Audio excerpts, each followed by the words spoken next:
Hello, my friend, and welcome back to another episode of SEO College. In today's video, we're going to be talking about RSS automation. And you're probably trying to wonder, what exactly is RSS automation? Well, essentially, what it is automation on your WordPress blog. And the way that works is you're essentially going to be installing a plugin which is going to automatically create content and produce content on your WordPress blog without actually utilizing it, without actually hiring an editor or a content creator. And it will actually produce content ongoing, nonstop, depending on how you customize it. So this is a very helpful tool which will help you long term and actually help you produce content. This is especially for somebody that's feeling lazy, or you don't feel like producing content and you don't have the budget to hire an editor or a content creator, and you probably don't want to continue to create prompts with ChatGPT 3. So essentially what this is going to do is this is going to help you in the long run, and we're just going to jump into this method right now. So essentially what we're going to do is I'm going to show you the concept here on a piece of paper that I have here. Now the concept is RSS automation.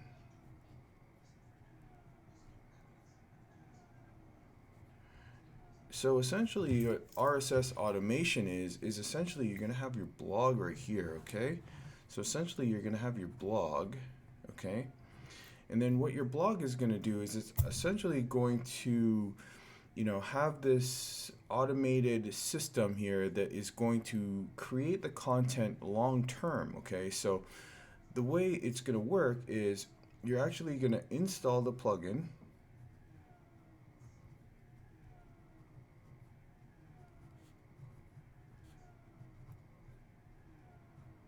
And then once you install the plugin, what you're going to do is you're essentially going to narrow down what type of blog it's going to be. Now, I know that there's a lot of other content creators that say you can create whatever you want. You can actually, post and experiment with a different niche. However, I highly recommend going into a broad niche and then splitting your blog into sub niches. And what I mean by that, an example is, for this example, when we start to produce this content in our on our second video, basically my niche that I'm going to choose is in the gaming niche. So the way I'm going to split that up is into subcategories. Okay, so let's just say you choose a niche, and you're probably, obviously familiar with gaming. So in this niche, there's also so many sub niches that you can choose. So you can choose sub niche 1,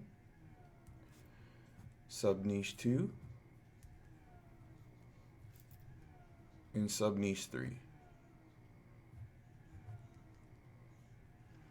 So the way I would start this blog is I would have my sub niche 1, my sub niche 2, and my sub niche 3 all in different RSS campaigns, creating content on a regular basis. And then we would submit each of those pieces of content to different sources of traffic. Okay, so I'm going to show you exactly how this works. We're going to be utilizing two different types of traffic. We're going to be doing backlinks manually. So we're going to be doing backlinks.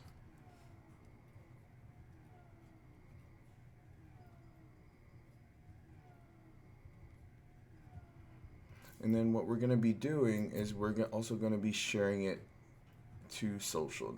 So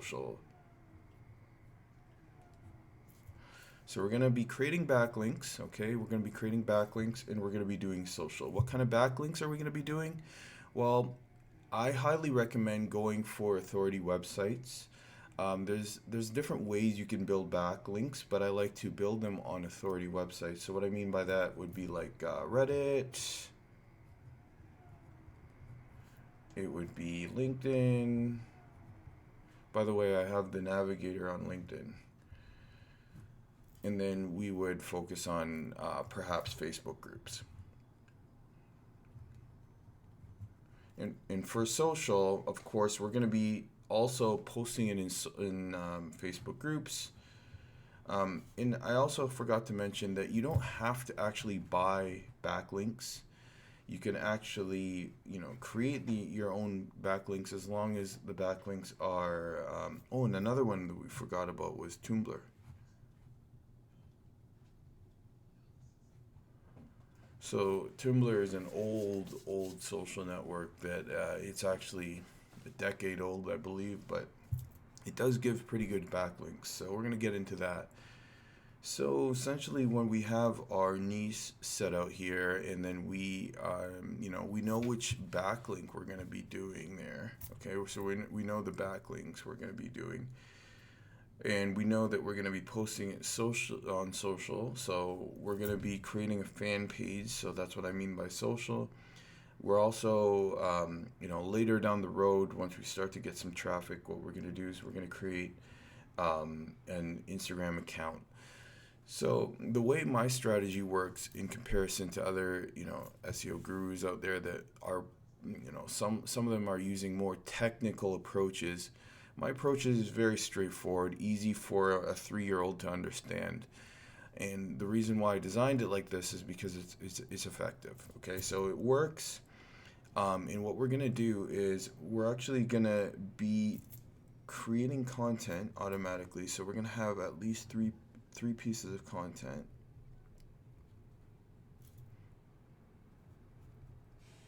Well, every single day. So we're gonna have.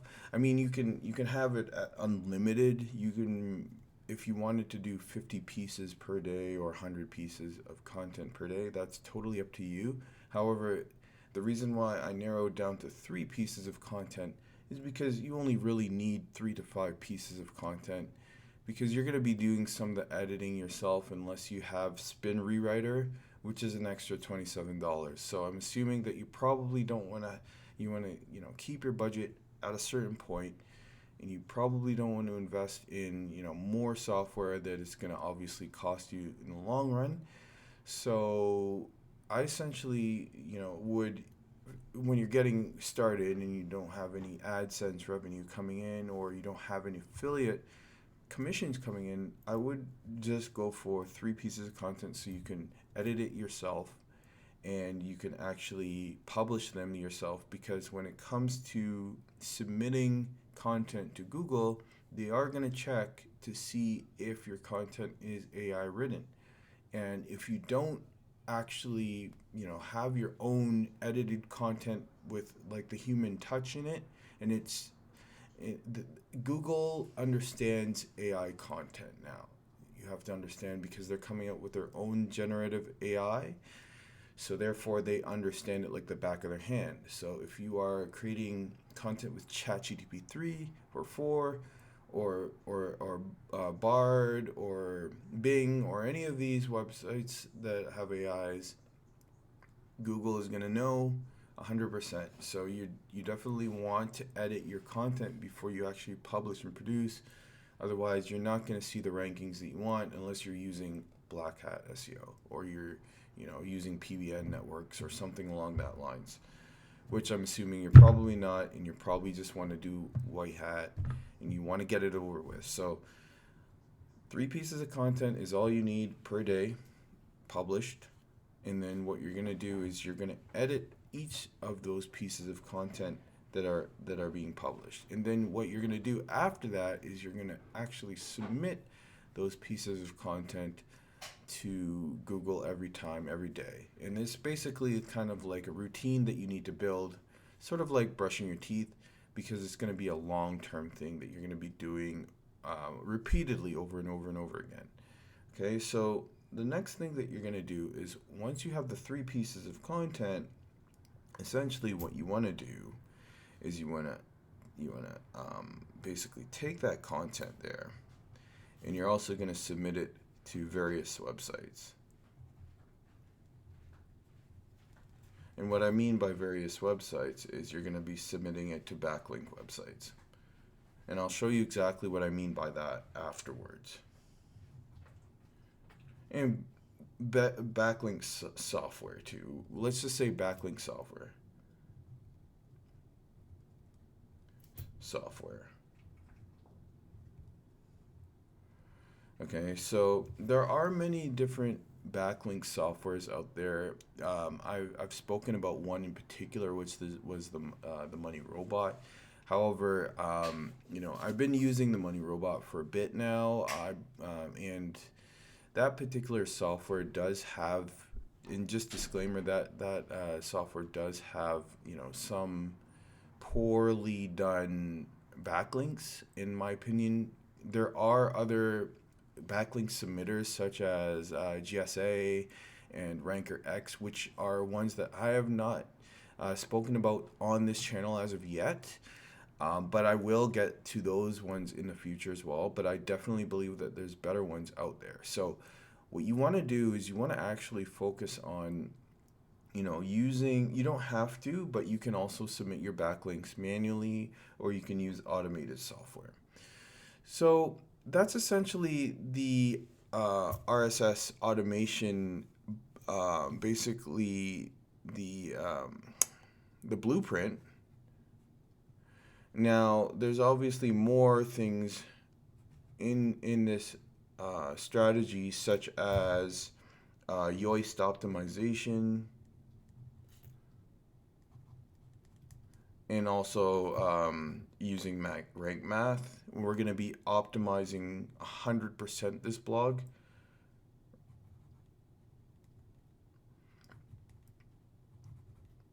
Okay, so we're going to be using, we're going to be using specific things, like we're going to be using, Yoast SEO and rank math for this particular one right here. Okay, so just to give you the heads up that we are using rank math as well, and we're going to be optimizing it in a specific way. But the way we want to create this blog is so it's readable. It has like a human touch on it, so it doesn't sound like it's just AI. Okay, and so basically the way you want to design it is in a way where it's friendly to the users, because you have to remember that Google is rolling out their own generative software very soon, if not already, where you would just type something in Google and then basically the AI will give you the answers. It's either already available in specific countries or it's going to be available very soon, which is, in my opinion, going to level the playing field, because a lot of people that are searching for answers, they're either going to be looking for a specific answer. So let's say they want to learn how to, make spaghetti. Now, the generative AI is going to create, the spaghetti recipe just like that, without even the user having to go to a website, right? So no longer are the days where a lot of people with search intent are going to be looking specifically at different websites. However, you don't have to be worried, because there are going to be a huge amount of people still looking for the human touch, and that's why I highly recommend, when you create this WordPress website, it be something remotely interesting to you, a topic that you don't feel like you're going to burn out on. And the reason why I say this is because there's going to be times when you don't feel like doing it anymore, and when you're just motivated by the money to do it, it's going to be very, very hard for you to build up that motivation for you to actually produce more content. And that's the reason why I like to choose things that I am familiar with, but I also have leverage with, or something that I know that I can build around. And then, as I start to expand to other niches that I don't know, by that time, I actually have some revenue coming in from my first few websites that were generating revenue, because I knew that audience very well. And even if you are not in an English-speaking country, I'm sure there's still hobbies and interests that you have in sports, or anime or gaming or something along that lines, that a Western person and an Eastern person both share together. In this particular instance, it could be Dragon Ball, and I'm a fan of anime, so I like anime. I like Dragon Ball. I like Sonic. I like gaming. I like all kinds of. I like Jeeps. These are things that are international topics that you don't have to be worried about if you don't understand that, because you can always just translate the topic to English in something that you can relate to, that is international and is liked in different countries. Okay, so it could be soccer, it could be anything. The whole point is to go into, for your first few niches, just to get traffic for this automation, because you're gonna have to find an RSS feed for this. Basically, once you find your RSS feed, you're going to plug in a bunch of RSS feeds into this software, and it's going to generate a bunch of topics that you're going to be editing and then submitting to Google. Okay, so this is basically the fundamental, the blueprint in a nutshell. In the next video, we're going to take this from theory to practical, and we're actually going to put this in motion. So we're actually going to have our website ready. We're going to go through the installation phase. We're going to go through the niche phase. We're going to go through, we're basically going to be choosing one backlink source and one social source. And then we're basically going to distilling it into 3 pieces of content, just like we said, and optimizing it in the next few videos. So we're going to go through each of these steps in the next few videos. If you want to be part of a premium group where I am posting full courses in full advanced detail, as well as getting into a community with like-minded SEO gurus and experts, as well as a fully ecosystem marketplace where you can be part of, click the link in the description, and you'll basically that's basically our Quantum Links network, where you can go into that network if you're interested in that, and essentially be part of the community. So if you are interested in the community, definitely check that out. It's in the description, also in the comments. And also make sure to, as always, smash the like button, and make sure to hit the subscribe if you're into this stuff. So with that said, I'll see you in the next few videos, and this is basically the blueprint. In the next few videos, we're going to get into the practical part, and we're basically going to run through this entire method. So with that said, have a great rest of your day. Take care, guys.